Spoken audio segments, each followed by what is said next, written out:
যদি ভাঙ্গাই দিব 1 মিনিট লাগবে। ছেলেরা বলবো যে তুই আমার মোবাইলের সামনে দুইজন সবার সাক্ষীতে কয় যে আমি ওকে তালাক দিলাম শব্দ বের হইতে 1 সেকেন্ডও লাগবে, সাথে সাথে তালাক হয়ে যাবে। এখানে মুরব্বীরা আছে, ভাঙ্গাইলে ফোনই দিতে পারি, কোনো সমস্যা নাই।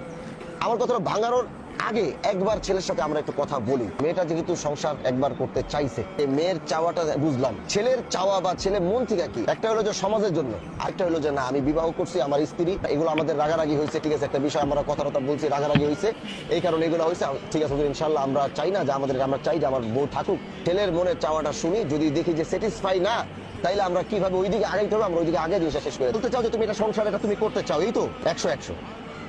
আচ্ছা শোনো, আরেকটা কথা বলি। আল্লাহ যখন এই পৃথিবীর বুনিয়াদ শুরু করে, তখন আদম আলাইহিস সালাম আর মা হাওয়া, তারা কিন্তু বাবা মা ছিলেন না, স্বামী স্ত্রী ছিলেন। এই পবিত্রতা বা এই যে বন্ধন, এটা পৃথিবীর অন্যতম একটা বন্ধন। এই বন্ধনকে ইসলাম বলছে, এটাকে যত চেষ্টা করো, এটাকে জোড়া লাগাও, এটাকে ভাঙানোর চেষ্টা করো না।